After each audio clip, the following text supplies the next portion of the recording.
right, let's roll then. Hi, everybody. Thank you so much for joining us for tonight's Beverly City Council meeting. It's always a joy to have a really full council chamber, and we do, of course, tonight as we're starting our meeting, because we get the chance shortly to honor some exemplary young people in our community. And so thank you. I see families and friends of those young people here, as well as our honorees themselves. So thank you for joining us. We're excited to celebrate you. We're going to get to that shortly. Before I officially call our meeting to order, I do like to take a moment to run through the agenda so that we can all be on the same page about what we've got in front of us this evening.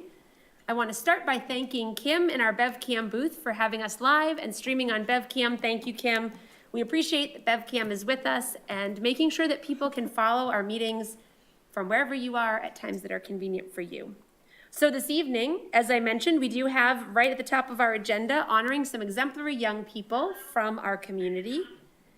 We also have a presentation from Amy Henderson and our Waste Reduction Committee, and we're eager to hear from them.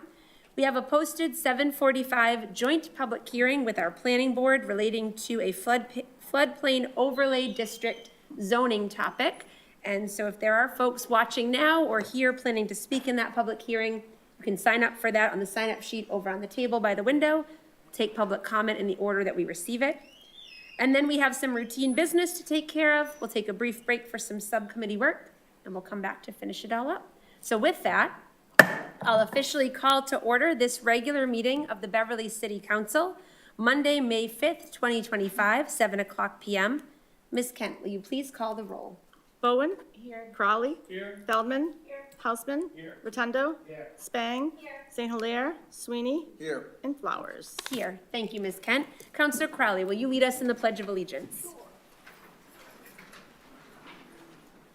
I pledge allegiance to the flag of the United States of America and to the republic for which it stands, one nation, under God, indivisible, with liberty and justice for all. Thank you very much, Councillor Crowley. So as we're getting started with our meeting, I want to mention a few members of our city staff who are here with us. Of course, our mayor, Mike Cahill, is here. Thank you, Mayor. And we'll be turning things over to the mayor and a few other folks to honor these young people in a moment. Also, our Director of Community Services and Parks and Recreation, Bruce Doig, is here with us. Thank you, Mr. Doig.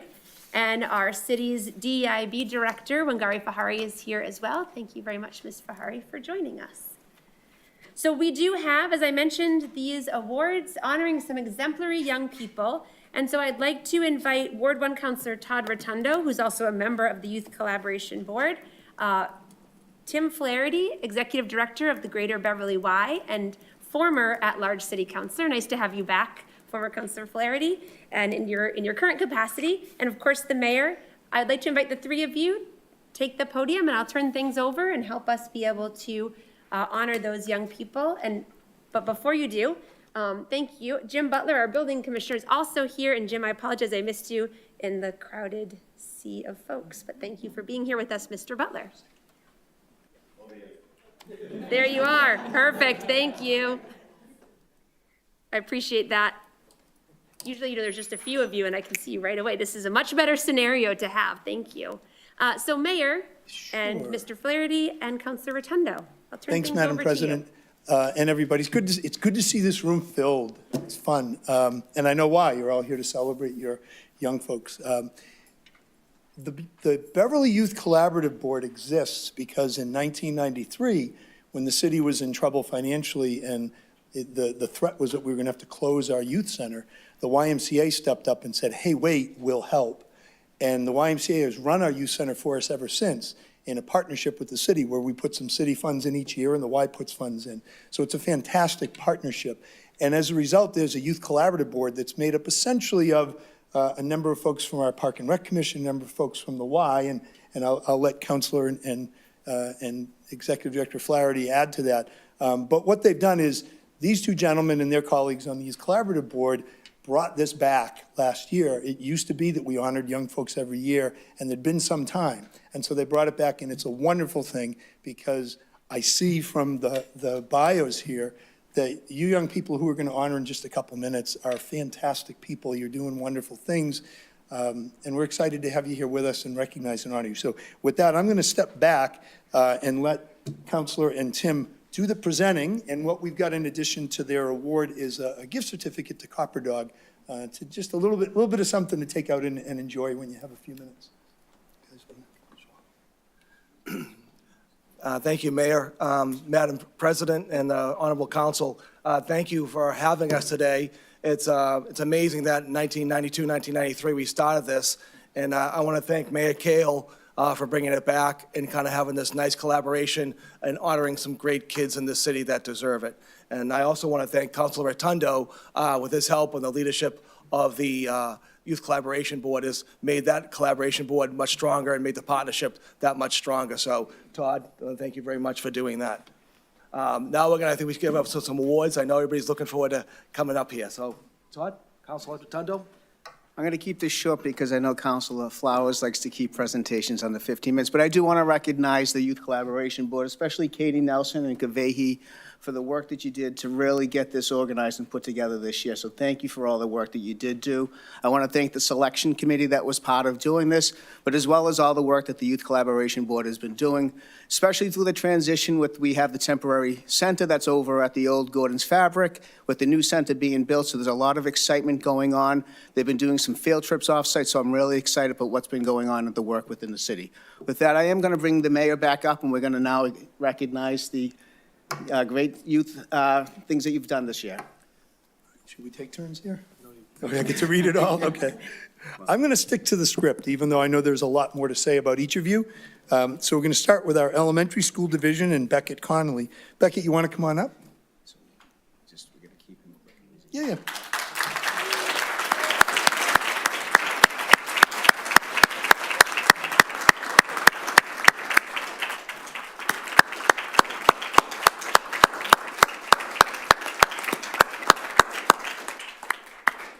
Beckett's a third grader at Ayers Ryleside School, and Beckett has been diagnosed with a rare liver cancer, and he is fighting very hard to get his health back, and we're all excited for, well, we're all rooting for you, and we're all in your corner, Beckett, and we can't wait to see you when you've got it all in the rearview mirror, and you're just out doing all the things you love to do, and I love that jersey.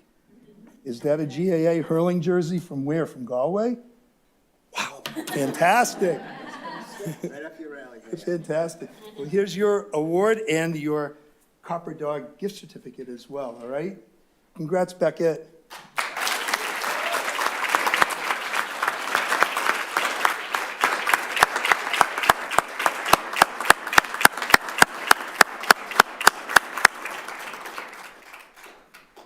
Middle school division, Delphine Quad. Delphine, come on over, please.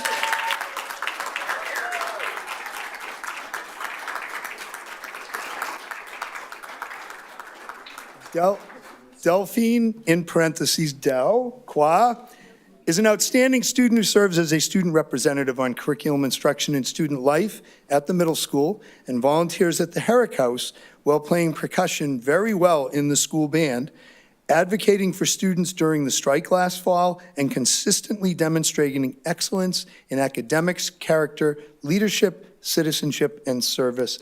Delphine, congratulations.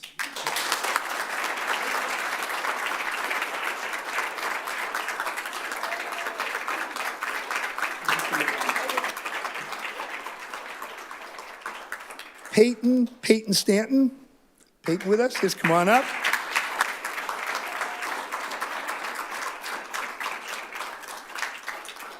Peyton Stanton is a creative, empathetic, and entertaining student whose infectious humor, brilliant writing, and dedication to fairness make her a standout, while her interactions with both peers and younger students are a joy to observe. Congratulations, Peyton.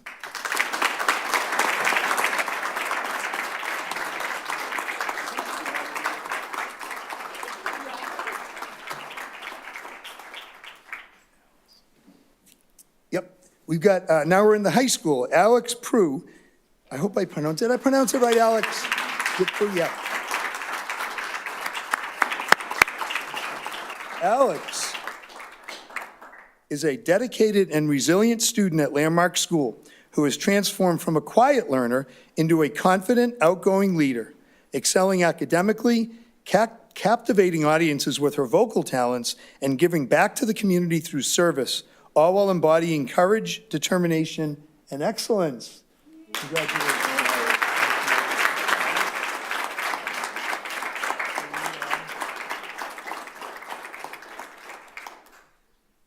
Jeremy Coolidge.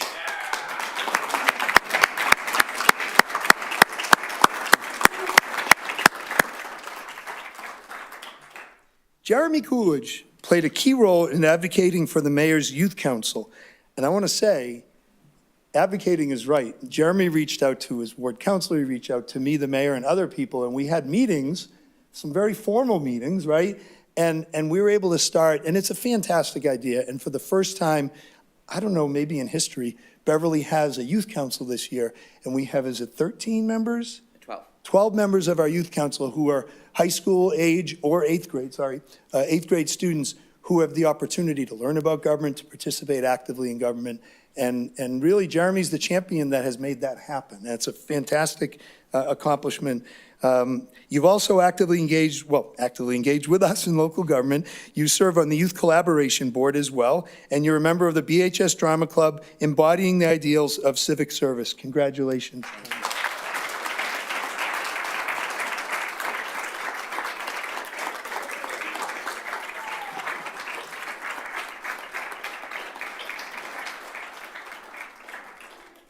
Ella McAleer.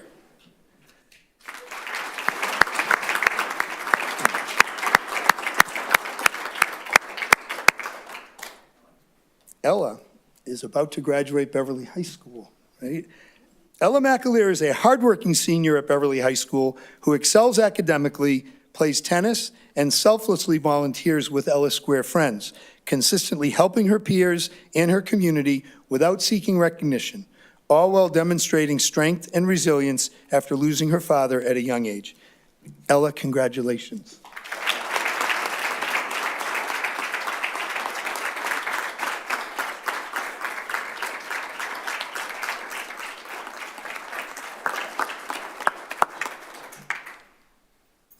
That concludes it. Thank you. Well, I don't know about everyone else, but I kept having the urge to want to stand up for every one of these young people. So I think all of these young people deserve a standing ovation.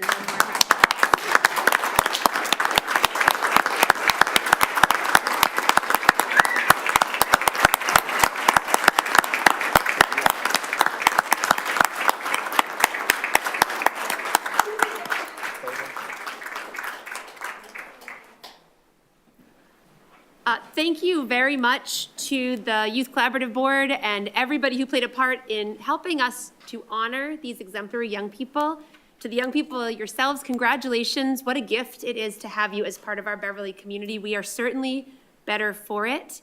Counselors, I'm guessing there might be a desire for families to get some photos, and so I would entertain a motion for a 5-minute recess to make that happen. All those in favor? Aye. Carries 8-0. We're adjourned. Madam,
all been great.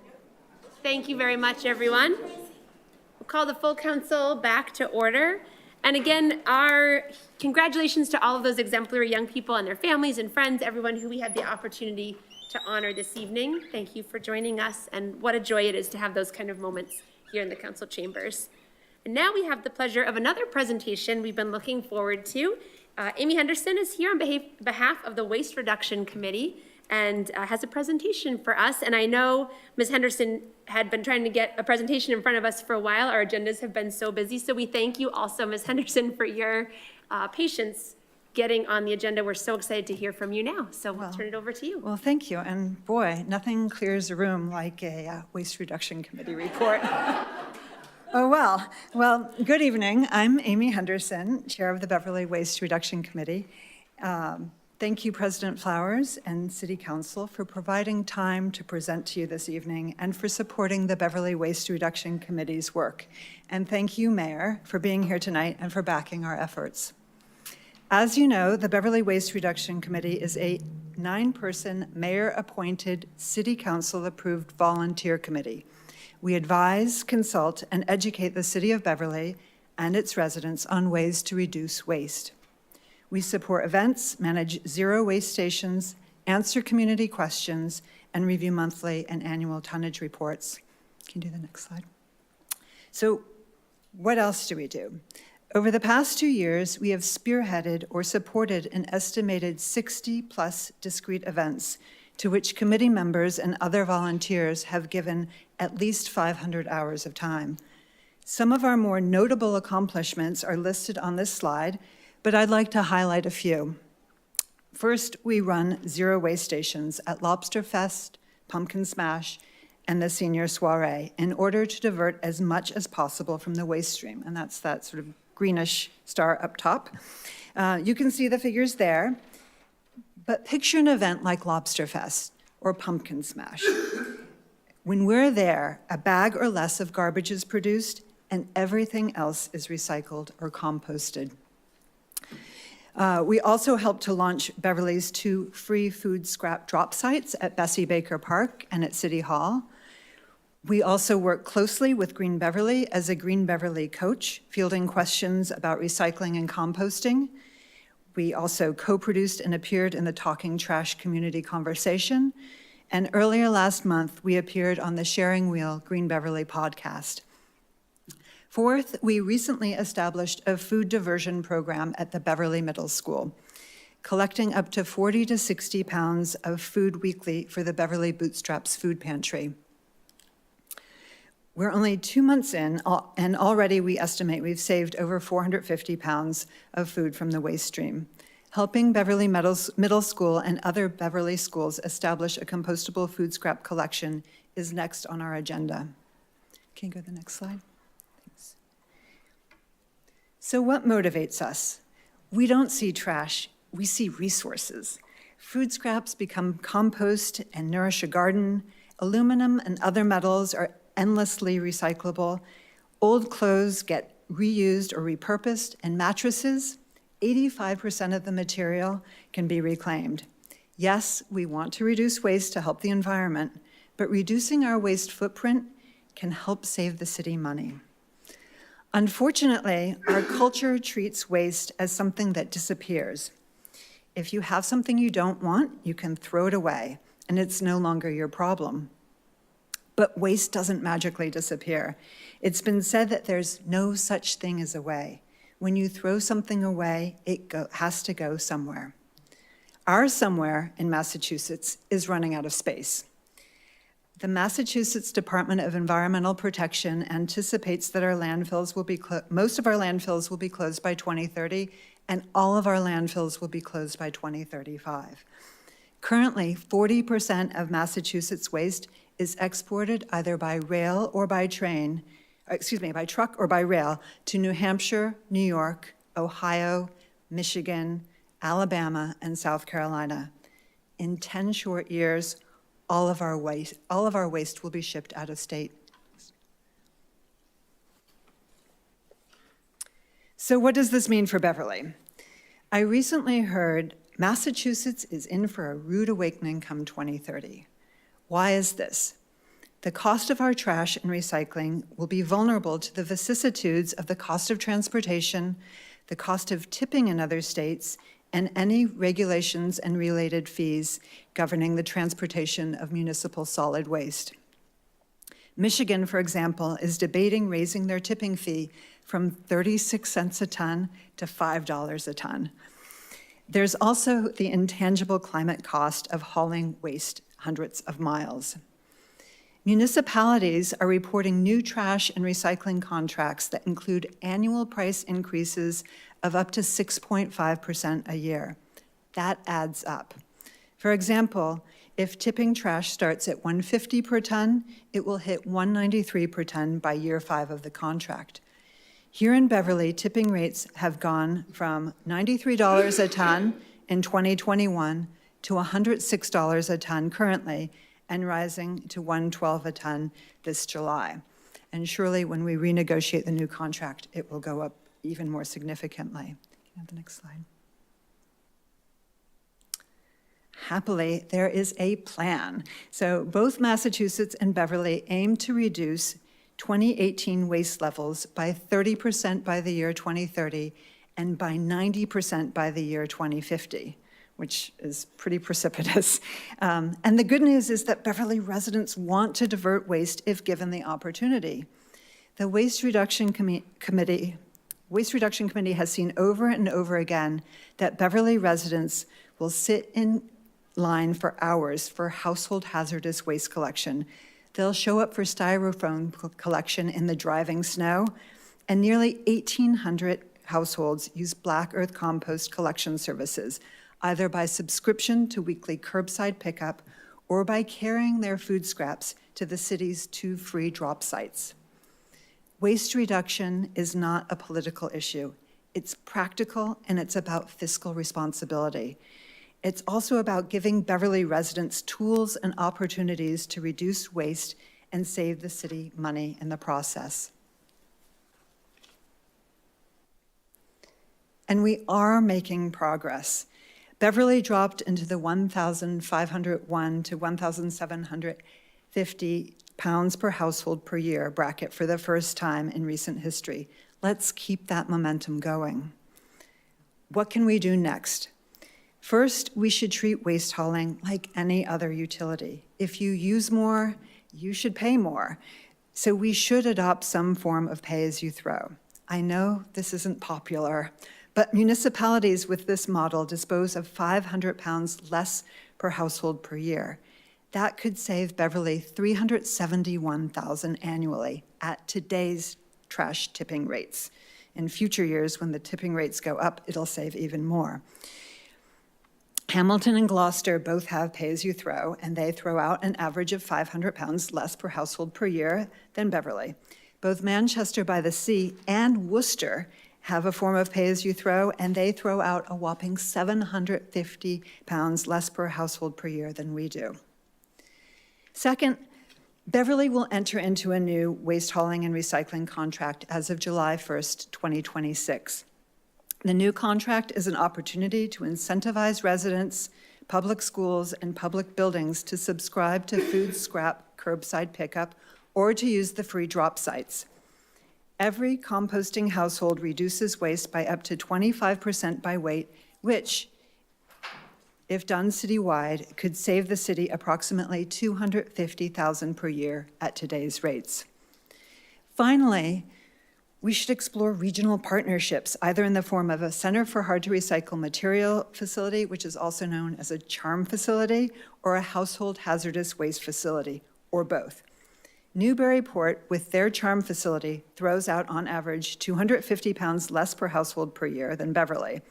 Matching that would save us $185,500 per year, again at today's tipping rates.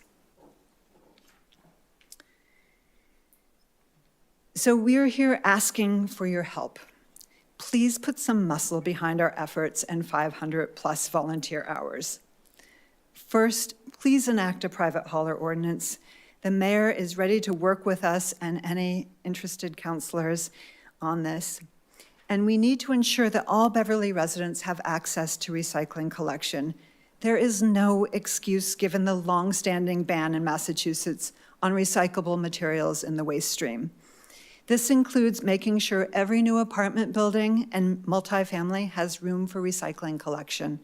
The number one complaint from Beverly residents that we receive is that they want to recycle, but their landlords don't provide space or containers to do so. And I know that the mayor's office is ready to work with us and the Beverly landlords and small businesses to help make this happen. Second, we should require that every large event on city property has a waste plan that includes food scrap diversion and recycling. The Waste Reduction Committee can help with resources and guidance on this. Third, let's add a few more free drop sites for food scraps around the city. Every new participant reduces their waste by up to 400 pounds annually. And we would be willing to work with you councilors on, particularly the ward council, like where around the city might be good spots.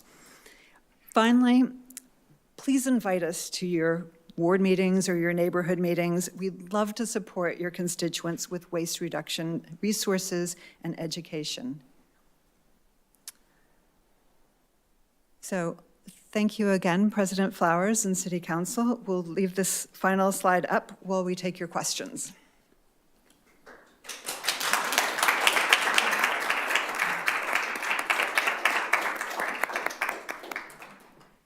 Thank you very much, Ms. Henderson, and thank you to all the members of your committee for the important work that you do, both educating, but also, as you showed us, you're out there in the community, and we can see the results of those efforts, and we see you at those community events, so thank you. Councilors, are there questions for Ms. Henderson or the Waste Reduction Committee at this time? Questions or comments? Councilor Sweeney.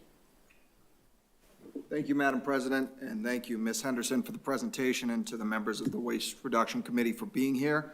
I appreciated the comments that you had mentioned about the comparison pay-as-you-throw programs that the communities around us have and the potential savings Sure. That could be yielded there. I am curious, in the research that you had done, you mentioned Hamilton, Manchester, and Gloucester as a few amongst us.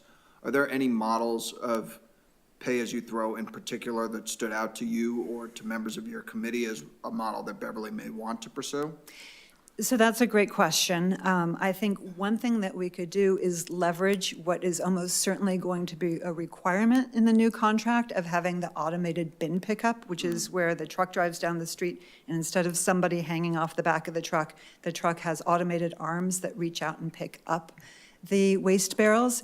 Currently, Beverly residents are allowed to put out two 32-gallons trash cans and fill them with trash, and then use overflow bags if they need them. What I think, and this new contract with the new automated system would be an opportunity to create something new. So we could say, for example, the city will provide every household with 135-gallon bin, and then if households feel like they need a second bin, they can rent a second bin from the city at $150, $200 a year. Something, something that would make sense. So it would, then we would be able to say, but, you can do curbside composting at a much lower rate, and that would incentivize curbside composting and give residents the option to find something less expensive. Okay, thank you, Ms. Henderson. That's similar to my day job, the program that I Right. put into place in Boxford, and it seems to have worked well for us there. So I'm eager to continue this conversation with you and with the members of your committee. Excellent. Thank you. Thank you, Councilor. Councilor Feldman. Thank you, and thank you for that presentation and for all the work of the Waste Reduction Committee. I really appreciate it. I was wondering if you had said the point, how we can support you as a council, and I'm very eager to do any work in that regard in terms of, you had mentioned the ordinance possibility in terms of separating the hauler, having to separate the recycling with landlords at apartment and condo buildings, and that actually is an issue I had multiple times in Ward 5 at some of the different apartment buildings with constituents wanting that. So I know it's there, and I know that technically you're supposed to, and we issued letters, but it doesn't really have teeth right now, and I really would love to have something more substantial to put in place. And I was wondering if, in addition to that, if there were other ideas for I have been, for the last couple of years now, and I've spoken about it with a few other counselors at some point in time. I've been interested in looking at banning styrofoam and our local businesses as an effort to reduce the waste, the non-recyclable waste in that area. And is there anything like that? Would that be helpful? And like, are there any other ideas that you guys have that you'd be willing to share? So absolutely. So yes, banning styrofoam and takeout containers is absolutely something we would love to have done.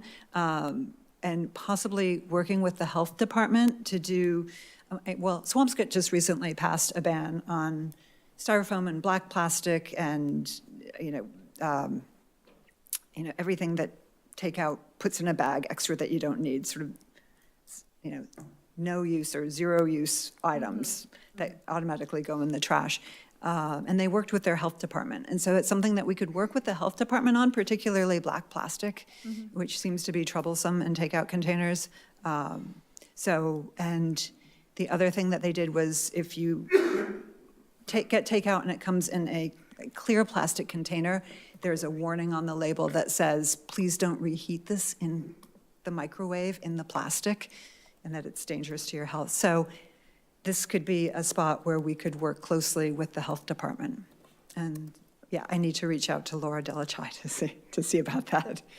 That's great. That would be great to work on that Yeah. together. I'd be happy to help wherever I could. So, Thank you. Thanks. Thank you, Councilor Feldman. Thank you, Counselor. I know we're getting to the end of our time, but Counselor Husman, you had your hand up, so we'll go to you for a last question or Sure, comment. I'll be brief. Yeah, a lot of my sort of general questions have already been asked and answered. Does first of all, thank you and your committee for all the work you do, this terrific presentation. Do you have, has your committee put together any kind of executive summary or compendium which sort of compares the various different city and town ordinances and bylaws that address whether it's pay-as-you-throw or the various different recycling other programs that they have? We've started to do that. It's not yet finished, but yes, that is something on our to-do list. Yeah, I mean, I think that would be a really useful, really helpful resource to have to start digging into what might work here in Beverly. Sure. As I said to Councilor Sweeney, this is sort of a time where we can reinvent a lot of things because we will almost certainly be going with the automated bin pickup, and that, leaves a little bit of room for creativity as well. Yeah, I would also be very interested in working more with your committee on trying to realize some of these initiatives. Great. Thank you, Councilor Hausman. Thank you, Counselor. Thank you again, members of the Waste Reduction Committee. Thank you, Ms. Henderson, for your presentation. I'm going to draw us to a close here, knowing that we're sort of at the end of our presentation time, but would encourage all of us as counselors to reach out to Ms. Henderson and the rest of the committee and engage with them in the ways that they suggest and in ongoing conversation. So thank you for your presentation. Thank you for the work that you do, and we appreciate your time. And again, your flexibility getting in a presentation spot here. We appreciate that. Thank you. Thank you again, President Flowers and City Council. Thank you.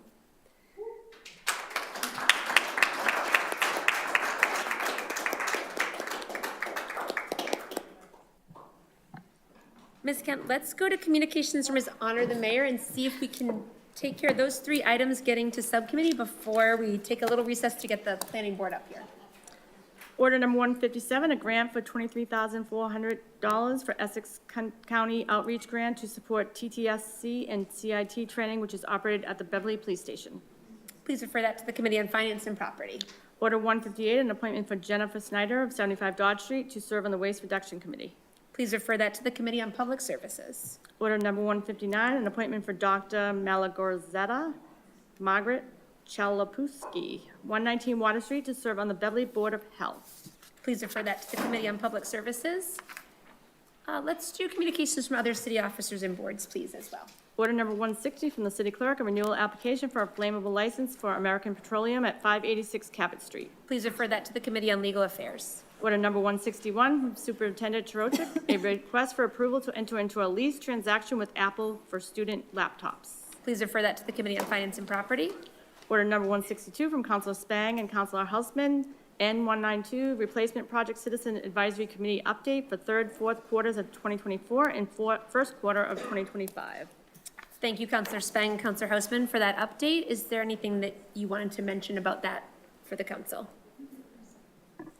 Yes, I would like to thank Counselor Houseman for working with me on this, and we would like to have that go to the Public Services Committee for further discussion tonight, if possible.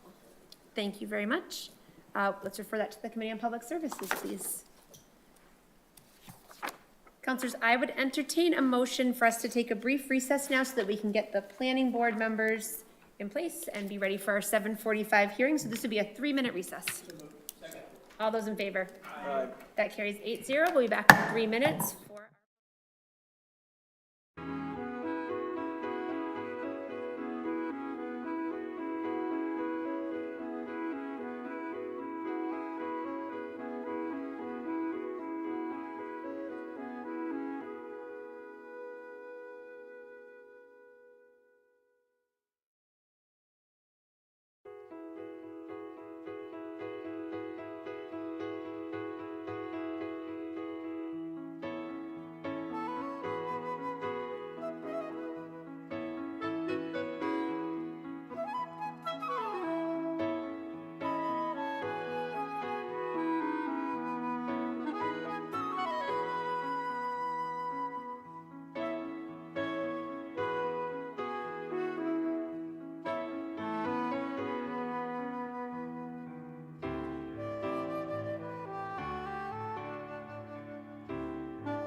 Thank you very much, everyone.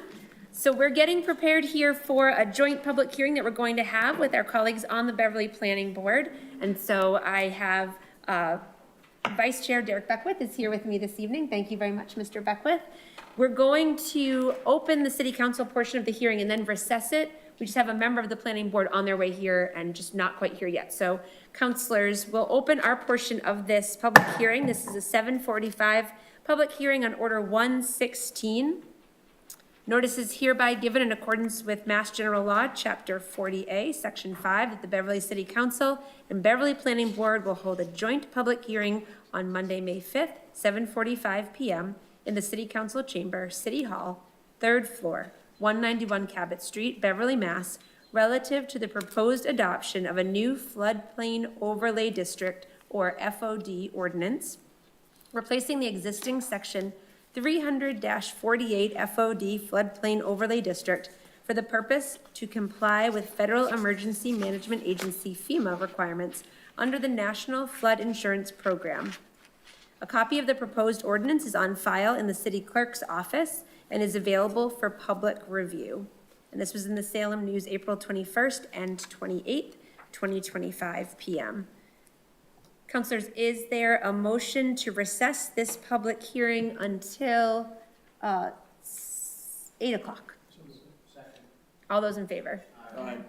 That carries 8-0, so we'll recess this public hearing until 8 o'clock, at which point we'll reopen and have the planning board open their portion as well. Thank you very much, Mr. Beckwith. And we'll have our city clerk come back up. We'll move through a little bit more of our business. And I'll mention again that if there are members of the public who are here hoping to speak in this public hearing or are watching on BevCam headed here, there is a sign-up sheet for public comment in the joint public hearing on the table by the window in the council chamber, and you can sign up, add your name to that at any point, and we will take that public comment during the hearing in the order that they are signed up. So that brings us to unfinished business from previous meetings, and I wanted to just mention Order 279 of 2024. I'm working with the solicitor. I'll be meeting with the solicitor this Thursday to finish working on this order, and so we'll be able to move that along. And Order 65, which was Councilor St. Hilaire's request for an update on the city's DEIB plan. We have a schedule now for our June 2nd meeting to have Ms. Fahari join us and to offer an update on where the city is with our DEIB work and where that will be headed. So that will be in response to Order 65, Councilor St. Hilaire's request. I know Councilor St. Hilaire has a work conflict this evening, but we'll be having that presentation and be able to move that forward. Under motions and orders, we do have 2 orders available for a final passage vote this evening, and we'll start with order number 66. Ms. Kent.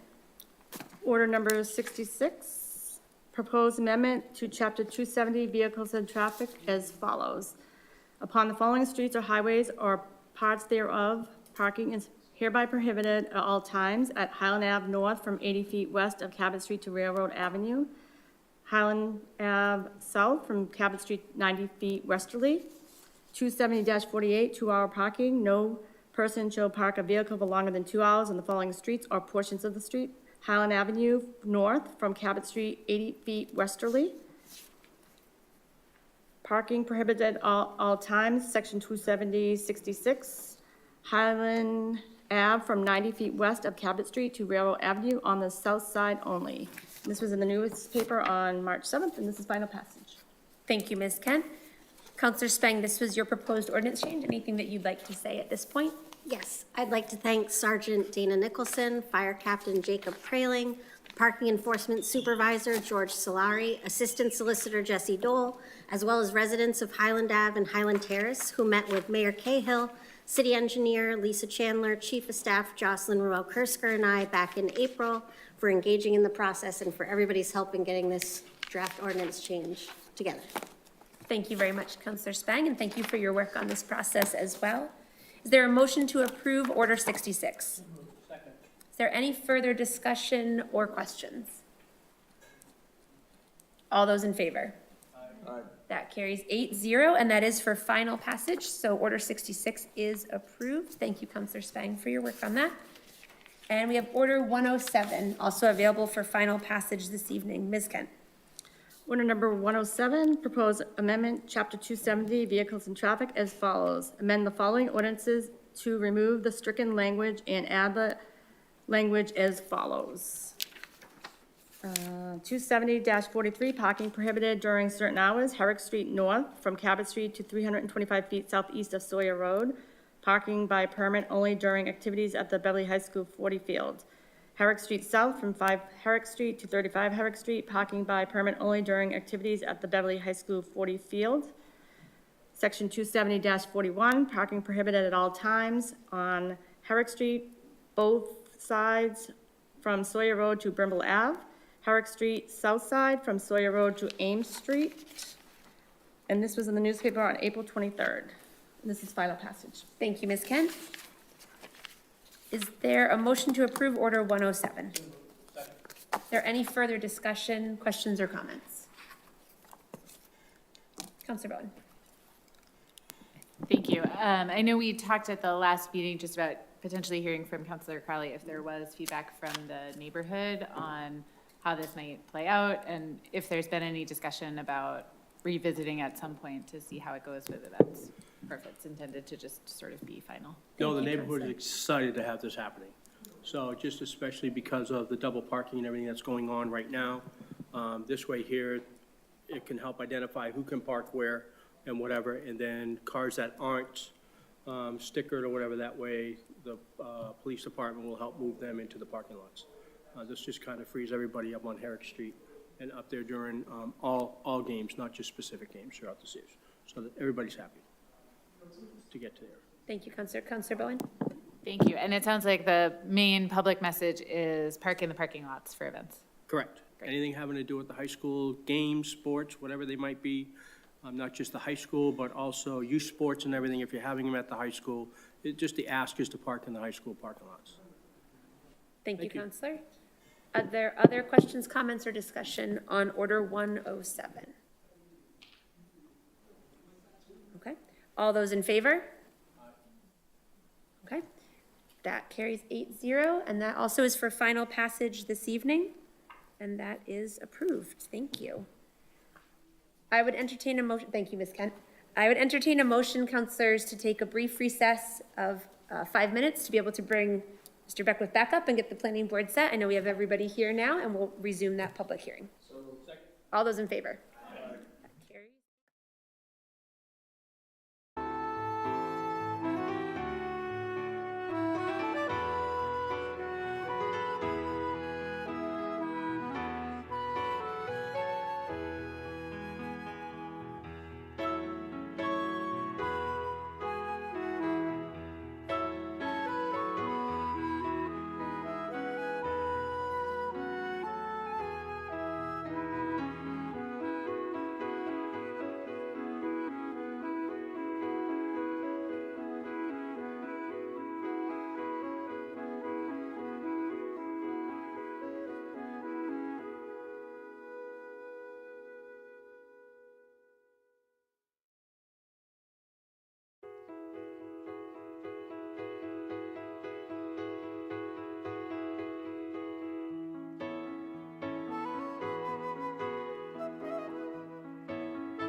You are, okay.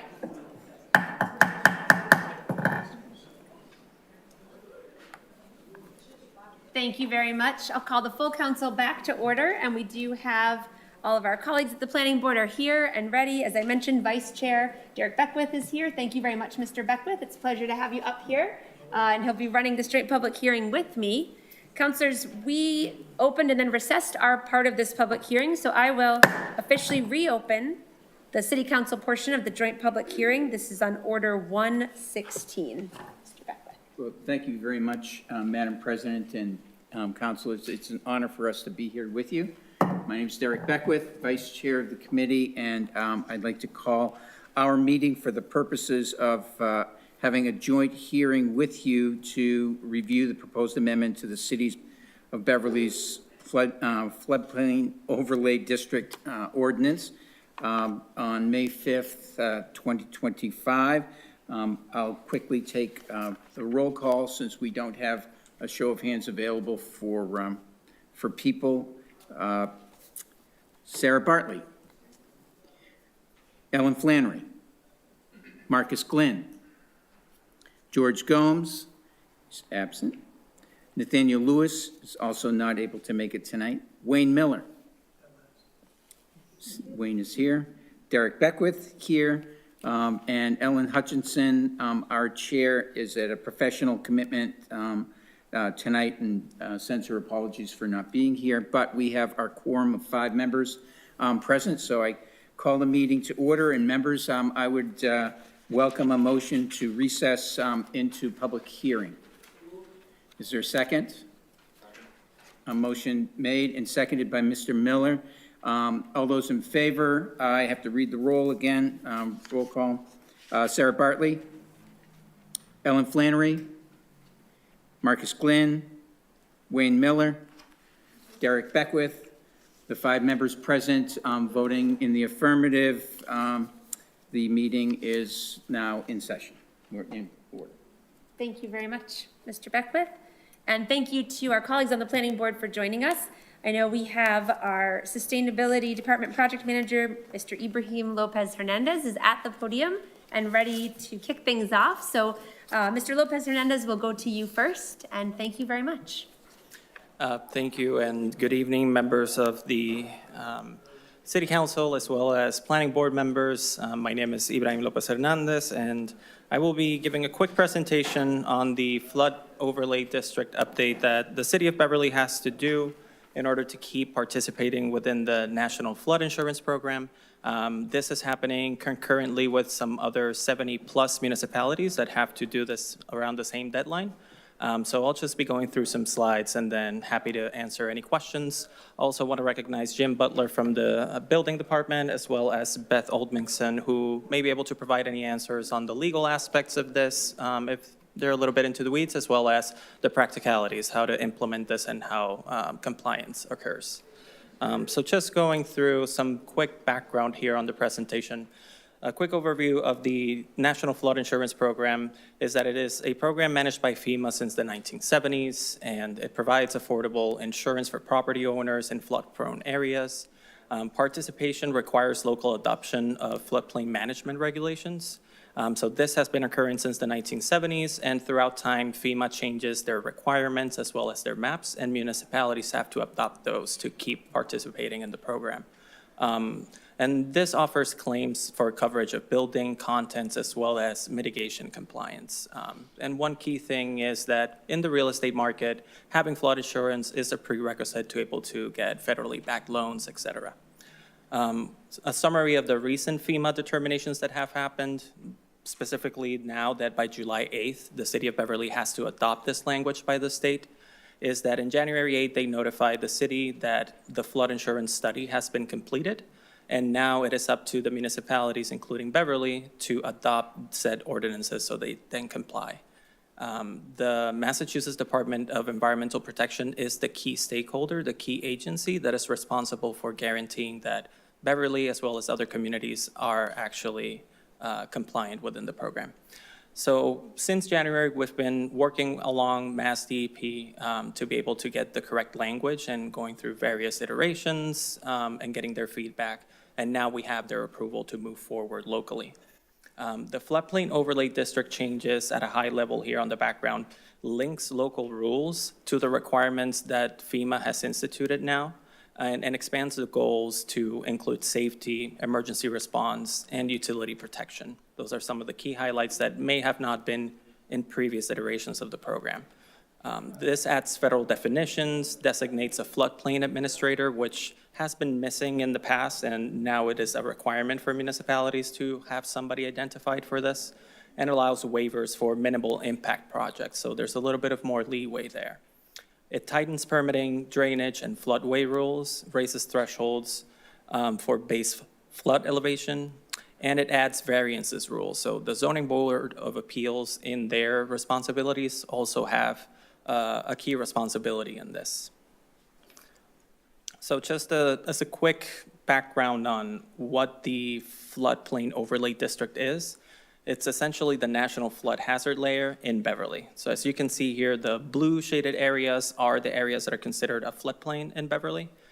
This crosses multiple areas. Here we see it divided into wards, and each of the wards has either coastal or inland flooding areas.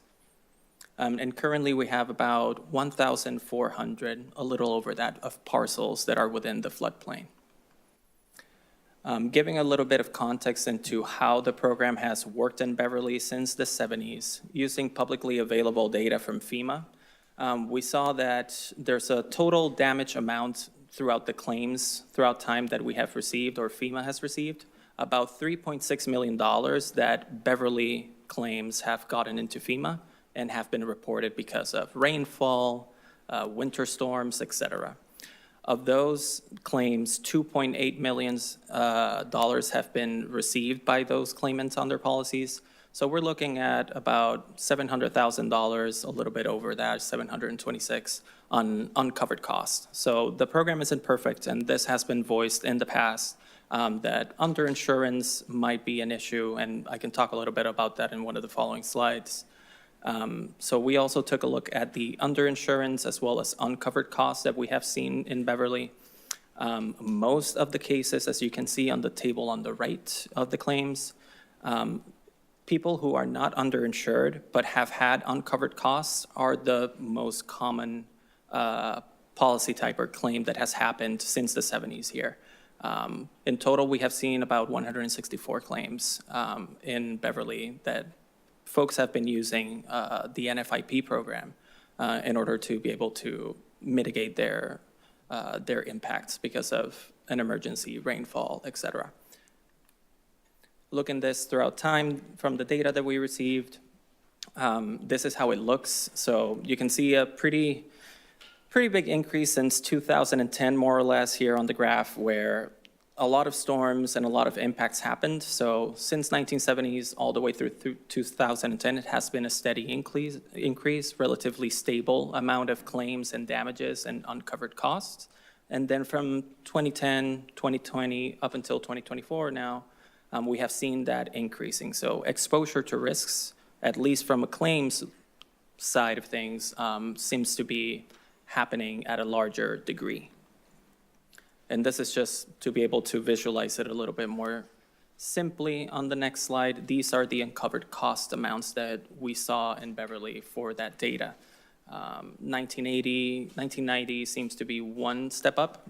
Some storms or some other impacts happened that increased that. And then especially in 2010, winter storms really did have a significant impact in the community. And then 2020, the years prior, there were also two significant impacts.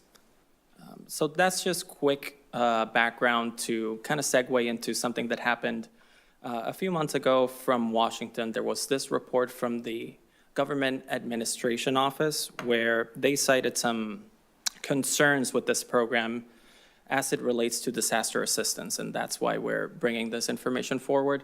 The Government Administration Office talked about program solvency and affordability, and that these are issues that have still been unresolved, and that is why uncovered costs in Beverly and other communities are still being seen. FEMA developed a legislative proposal to strengthen the financial solvency of the program and address affordability concerns that affect participation in the programs. So it seems that folks who might be eligible for flood insurance just cannot come to the right numbers to be able to participate in the program. Despite this, Congress has not enacted any comprehensive reforms to date with the report, and so these challenges are still persisting. Coverage gaps, as we had seen in one of the slides prior, is also a problem that they identified. Many disaster survivors remain uninsured or underinsured for flood damage. And as a result, they often rely more heavily on federal disaster assistance, which increases the overall cost and strains on federal resources. So flood insurance is a key mitigating factor. Being able to have property owners in our communities to increase the intake or increase the amount of policyholders in the community is a key mitigation effort to not have to rely at the last minute once disaster happens. And this is what the report highlights, that the lack of flood insurance coverage is a major risk factor in the recovery process. So the new flood insurance, the flood hazard layer, and the new ordinance that is being presented for adoption, how does this look like physically or geographically in Beverly? This is the map of the parcels that are currently in the flood plain district that's highlighted in blue. And then we did some back of the envelope estimations because we still don't have the official maps or the official data. That will be available in July once it takes effect. But doing a bird's eye view of accounting for the parcels that would be added, those are the ones shaped in red. So we're looking at around 65 new properties that would be under the hazard layer. Most of them are concentrated, if we're speaking in wards, we're looking at Ward 6, Ward 5, and Ward 3. So interestingly enough, all of them are related to inland flooding, not coastal flooding. FEMA, with their modeling, has determined that that is where the risk seems to be increasing. So here, this table summarizes that map pretty well. We have around 11,500, give or take, parcels in Beverly. Currently, we have 1,446 that are in the current floodplain district. And then this new map would have some 65. 45 of those would be in Ward 6, 11 in Ward 5, and then 9 in Ward 3. So for a total of just over 1,500 parcels that would now be in this new floodplain overlay. So that accounts for about 13% of those parcels in Beverly. So what does this new ordinance talk about? What are the actual changes or what is being proposed from FEMA that we have to comply through the state in order to keep participating in the program? So the first one is expanded and updated terminology, just updating those definitions that are pretty standard every time there's different iterations. The last time this was done was in 2014, that new maps came into Beverly and that was adopted. So floodplain variances, functionally dependent use, and all these terms are refreshed and included now. There's also references to the Massachusetts Building Code and those requirements. We have new sections introduced specifically on non-applicability or minor things that will be happening down on the ground that are not really relevant or would not increase the impacts of flooding, and to be able to allow those developments or those construction projects to happen. And then there's the designation, the pretty big one, the designation of a floodplain administrator, which is new. There's more detailed permit requirements such as site plan, attestation that all other permits are already on row and approved before taking a look at the flood aspect of a proposed project. And then permit lapse timelines and fee structures are being clarified in this. And then we have updated FEMA and program guidance that talks about floodway development, including prohibitions on encroachments, unless shown that these new proposed developments do not increase flood levels. We have revised thresholds where the base elevation must be provided, and this has been increased from 10 lots or 2 acres to 50 lots or 5 acres. We have enhanced requirements for various zones that you can see there, especially protection of dunes as well is being reiterated. And there's expanded details on those variances that the Zoning Board of Appeals would have to take on. There's explicit listing that a hardship, public safety, and minimal relief conditions are being met in order to move forward.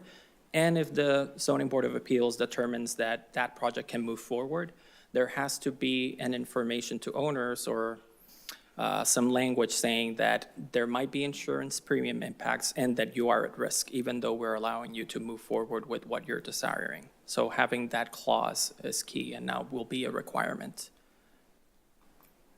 So why keep participating? Why adopt this and keep being able to provide flood insurance? Avoiding the loss of access to flood insurance for property owners is key. If this isn't approved, Beverly risks not being able to provide that opportunity for property owners. The National Flood Insurance Program is the primary source of affordable flood insurance for property owners. Without local compliance from Beverly's side, it might become ineligible and leaving possibly thousands without coverage options, including those mortgages that are usually a requirement in order to be able to own a home, own a property. Prevent financial hardship and property devaluation. Properties ineligible for insurance may drop in market value, and those are interesting studies that are happening throughout the United States and coastal areas where property values are decreasing or there's a great surge in new properties being sold in those high-risk areas. FEMA's regulatory changes now allow greater flexibility in awarding housing assistance. So if there's an emergency and somebody needs housing assistance, usually there might be more leeway if you already had flood insurance or if you were having that mitigation aspect before the disaster occurred. And then reducing fiscal exposure and reliance on emergency aid. The report emphasized that uninsured losses lead to increased demand for federal assistance. The less people are in the program, the more risks there is for larger costs overall. And FEMA and Congress are increasingly scrutinizing aid to communities. We have seen this in various iterations throughout the past months, that there might be some repercussions in the tail end of, since you haven't done your proper work in mitigating the risk, why should we keep the tab, et cetera. So we've seen those conversations or those rhetorics. So keeping insurance and trying to increase the amount of property owners eligible within insurance would be wise under those conditions. We also have additional information that we'll be making sure to share with the general public through the website of the city. There's resources for homeowners as well as how these maps come to be, as well as the legal or regulatory basis for why the state is hand-holding communities in being able to participate and be eligible for the program in the future. So hopefully that wasn't too long, but yeah, happy to answer any questions. Thank you very much, Mr. Lopez Hernandez, for that presentation. We will handle the question portion of this joint public hearing as we have been our last few joint public hearings. We'll do a question from a council member, and then Vice Chair Beckwith will open up to a question from members of the planning board. So councilors, are there questions for Mr. Lopez Hernandez at this point from the council? Councilor Crowley. Sure. Good evening, and thank you for this presentation. I guess I'm asking specifically like for Ward 3, where we are getting the 9 additional. Do we know specifically neighborhood or street? Yes, we don't have a official list yet. We will be waiting until those maps become official in July, but we already have a preliminary list of the properties that would be included. So the addresses as well as the relevant owners, so that notification can be sent and communication can happen. Good. Thank you. Thank you, Councilor. Thank you, Madam President. Members of the planning board, and does anyone have any questions? Mr. Miller, there's a microphone there for you. Thank you. Looking at the parcels in the new National Flood Hazard Layer, the increase is 13.06% number of parcels, correct? Yes. Do you have an estimation of the increase in acreage? In acreage, I don't have it on hand, but we do have the GIS files to be able to come with those numbers, to come up with those numbers. Sorry? Could you approximate how much increased acreage you're talking about? I don't have those numbers. right now on my hand, but I can provide them after this. Okay, so clearly, the National Flood Hazard Layer has grown since the last map, that 2014. Yeah. Why is the National Flood Hazard Layer getting bigger? So FEMA does different surveys in terms of satellite imagery, GIS, and all these other technical resources to survey how development has happened, how the ground and base flood elevation has changed in different areas. And they also update their models on rainfall, precipitation, wind, coastal modeling. And throughout time, they iterate over that to see if the water has moved or is pooling in the same area or in different areas. And depending on that, then they make changes. There are some areas that have been reduced, but we, on this presentation, have not taken into account that yet.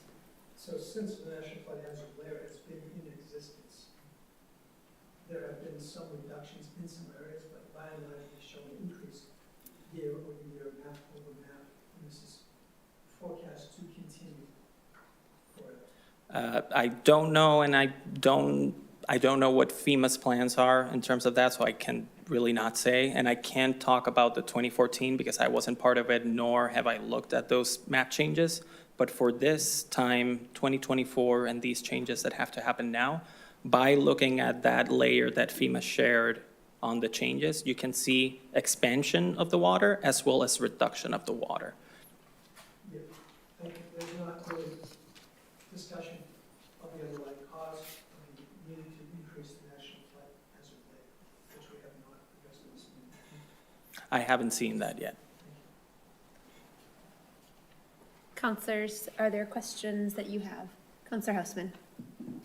It's not really so much a question as an observation that this is an important program that provides benefits to property owners in Beverly that for which there is really no substitution. It's an important program, and I will be voting in favor of it and encourage my colleagues to do the same. Thank you.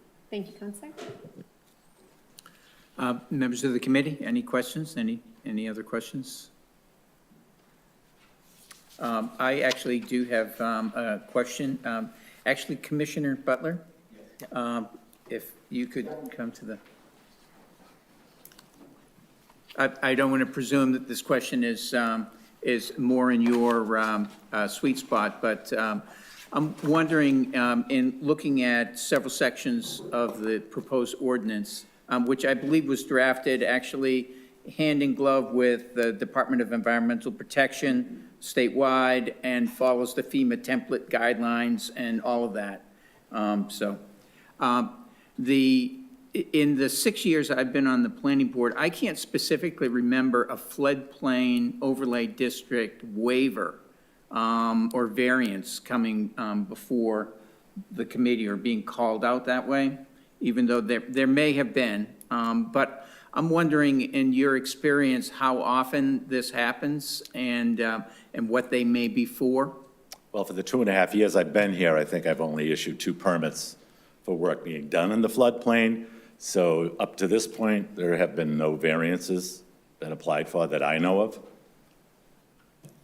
Oh, and when those are, I'm just, looking at the technical side, because that'll be different things that the planning board will need to be, addressing.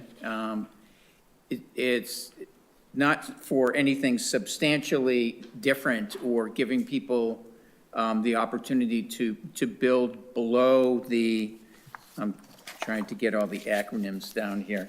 The BFE, the base flood elevation spot. I mean, we're not talking about being able to allow properties, a variance for a property to be, sunken lower than would normally be permitted or anything like that? Are we talking more like driveway, mitigation efforts, things like that? I mean, if somebody's going to go to the Zoning Board of Appeals for a variance from the floodplain, basically it would be because maybe the height, they have to raise up their house of some sort of that. Or they can go for a variance to the state building code, which would have to involve something to do with the building codes.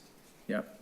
I saw in that circumstance, I believe then the state board then has to notify us that they heard it. We get a record of that so we could track it. Correct. You know, all of that sort of stuff. Correct.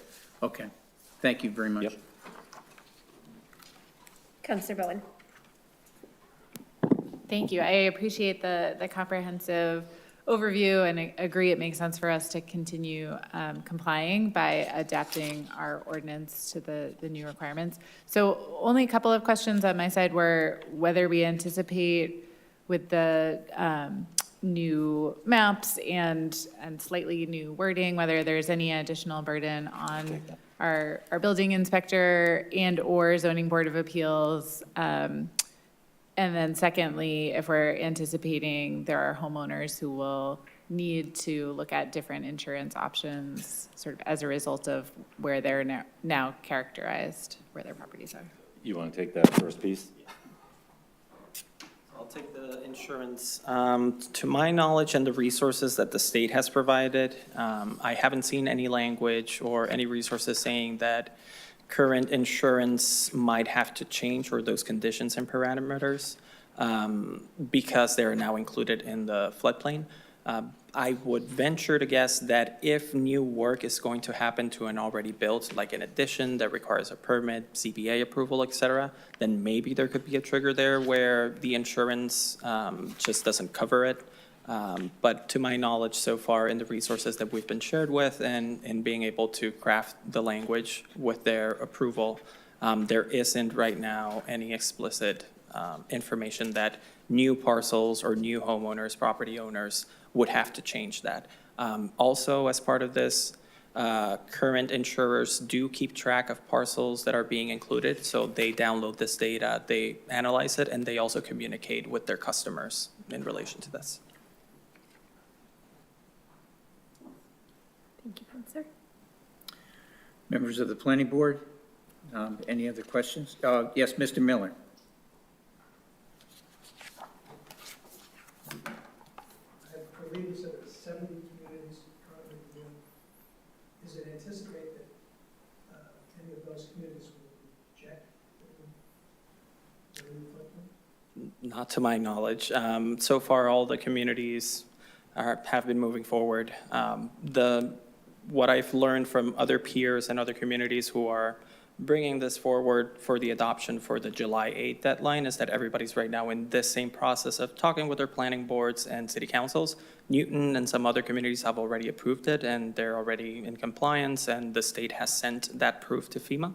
But I haven't seen any newspaper articles of any big controversy related to keep participating in the program.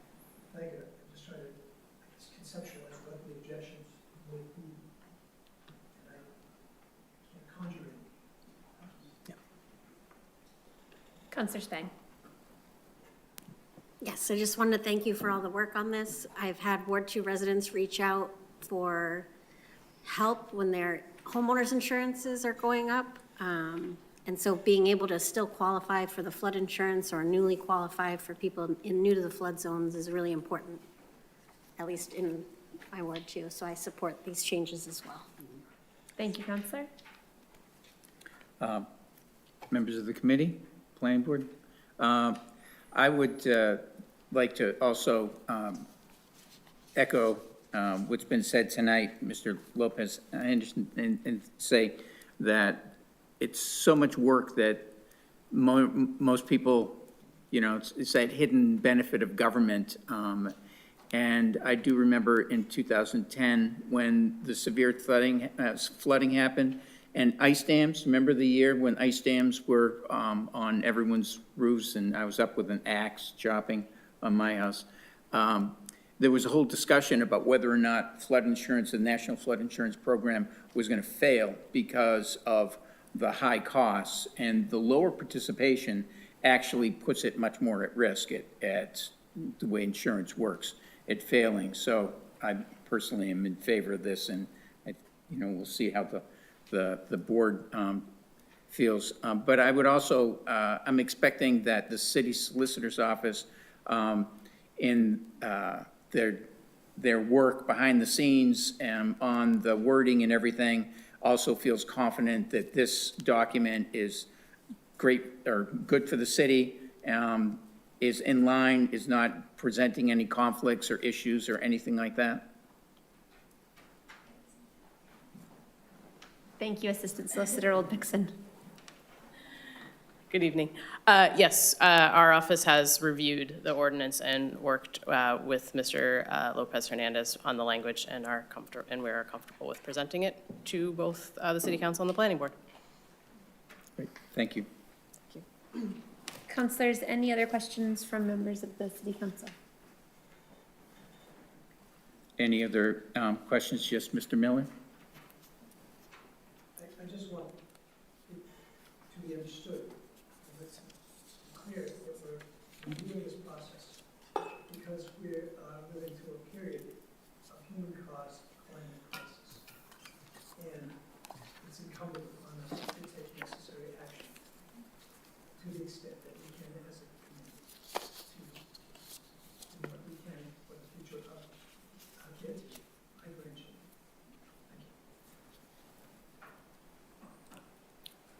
Thank you. Thank you. Anyone else from the board? I think we're good. And the city clerk let me know that no members of the public have signed up to speak in this public hearing. And so I'll just ask, are there any members of the public here who wish to speak in this public hearing? All right.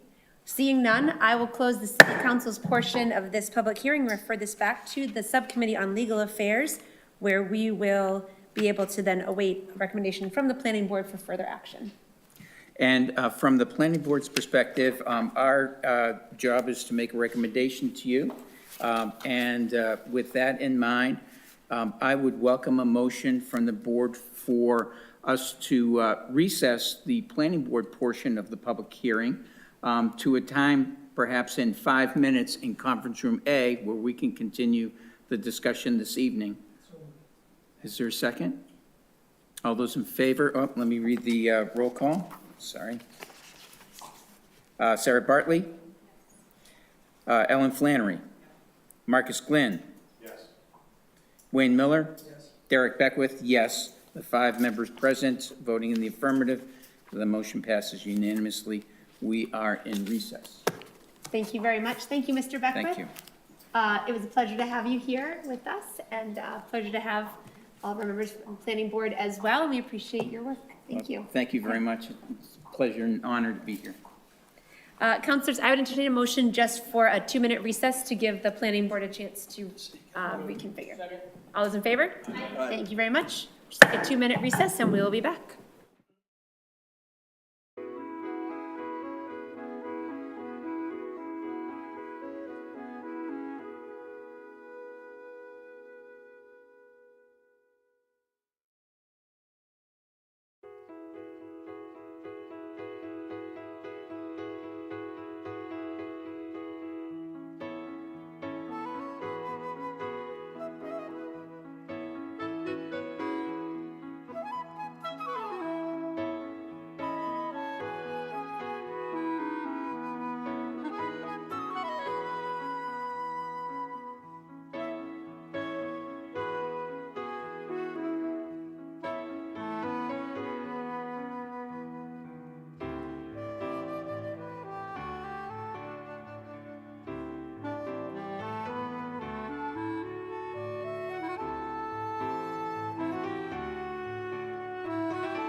Thank you very much. Call the full council back to order.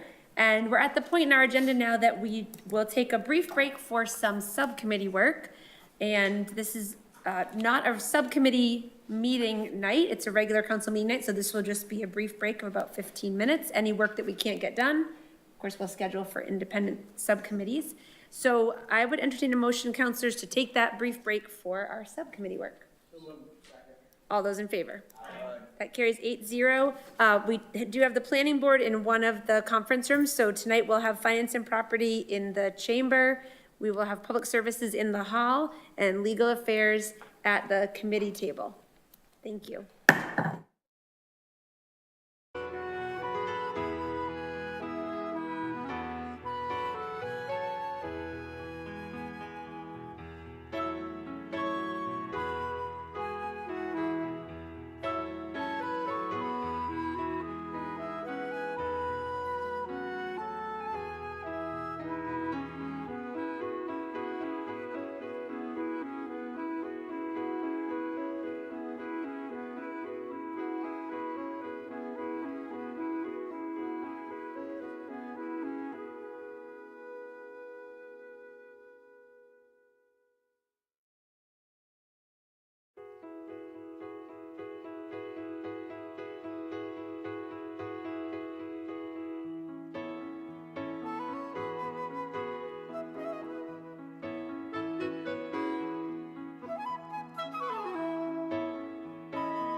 I will call to order the meeting, Subcommittee of Finance and Property. And we have only 2 items on our agenda tonight, so it should be fairly quick. The first is Order 157, which is a $23,400 Essex County Outreach Grant. And I would, if there are no questions, entertain a motion to approve Order 157. So moved. I will second. All those in favor? Aye. 157 is approved. All right. Moving on to the next matter, Order 161, which is a request for approval to enter into a lease transaction with Apple for student laptops. Are there any questions on Order 161? No questions. I just wanted to mention, if I may, that Dr. Churchek did reach out to me today just to mention that she had a conflict and couldn't be here this evening, but this is the standard lease, one-to-one laptop lease that we've entered into as a district prior years. So she wanted to pass that on just so that we'd have that assurance that we've seen something like this before. It's structured the same. Well, thank you for that point, Madam President. And with that, I would accept a motion to approve Order number 161. So moved. I will second. All those in favor, aye. All right, Order 161 is approved, and that concludes the business of finance and property for the evening. I would accept a motion to adjourn. So moved. Second. All those in favor, Aye. We are adjourned. Thank you very much.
Kim, are you ready?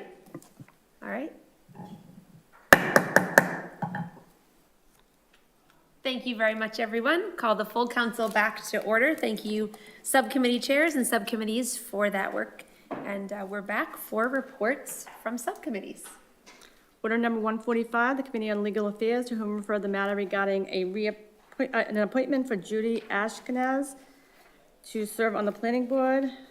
Have considered said matter and beg leave to follow. Recommend the council approve this appointment. Are there questions or comments on this one?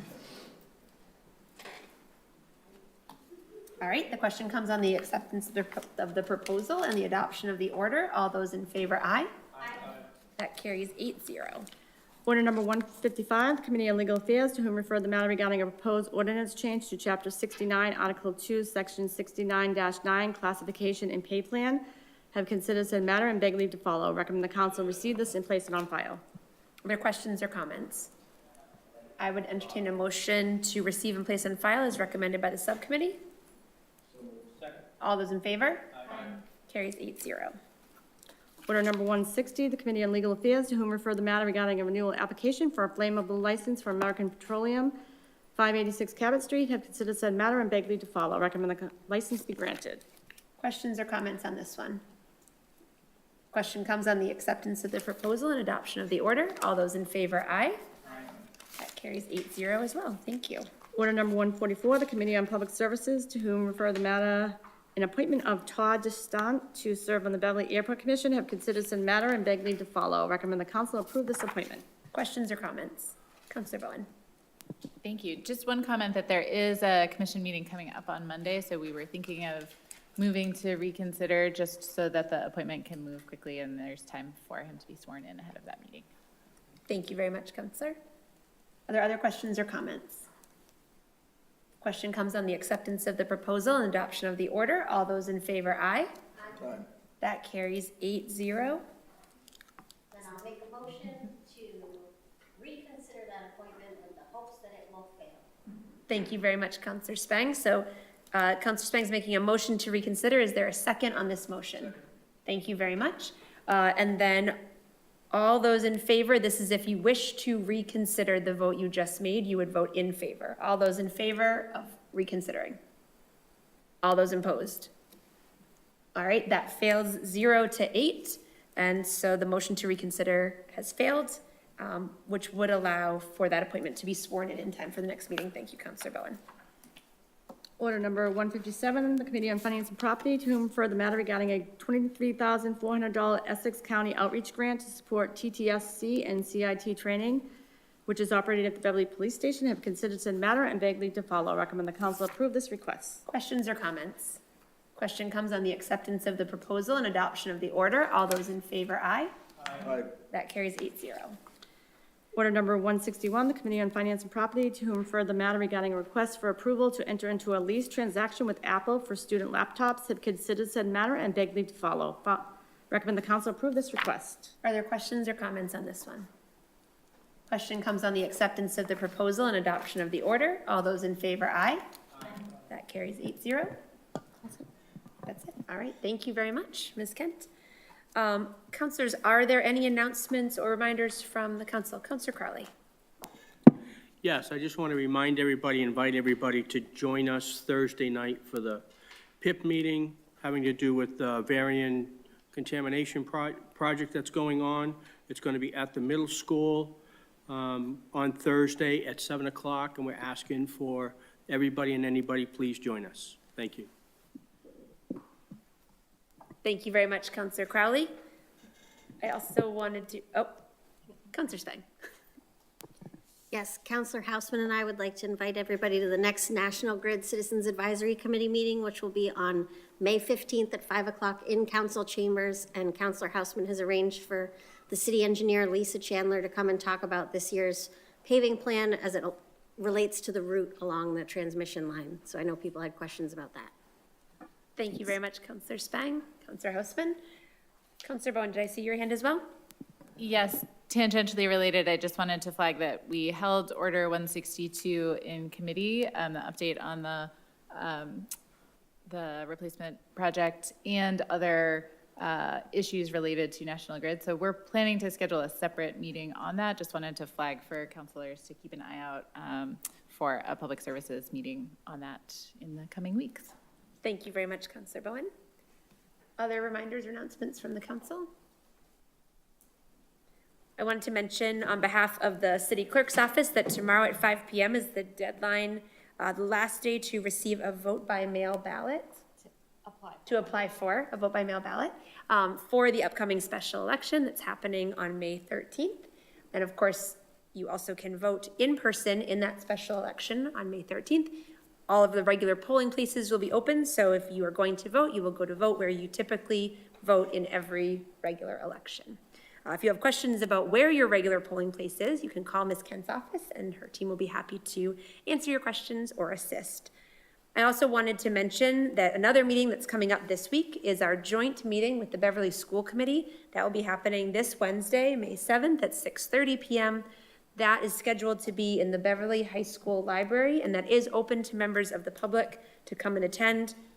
This is a joint meeting that happens with the school committee ahead of our budget process really getting fully underway. We'll be having an opportunity to hear from Dr. Chorocek and her team about some of the direction that the school budget is headed. Of course, their budget process is about to pick up in earnest, and our city finance director will also be there, Mr. Ailes will be there, to give us a little bit of an overview about where he sees things going with our city budget, as well as the general fiscal climate in which we find ourselves as a municipality, not unique to us, where our fiscal climate is headed, and he'll offer a little bit of oversight and insight into that as we prepare to really dig into our city budget process as well. So that's Wednesday at 6:30, Beverly High School Library. Any other announcements, reminders from the council? All right. Thank you again to everybody who joined us at different times during our meeting this evening. Thank you to our planning board colleagues for being here for our joint hearing. Thank you to members of our city staff who were here. A very big thank you to members of the Youth Collaborative Board. Councilor Rotundo, you and your colleagues appreciate having you all here, helping us to honor those exemplary Beverly youth. Congratulations again to those young people and their families. It was a joy to have you join us in the chamber this evening. Thanks to Kim in the BevCam booth for keeping us streaming. We appreciate it. And with that, I would entertain a motion to adjourn. All those in favor? That carries 8-0. We're adjourned. This time we really are. And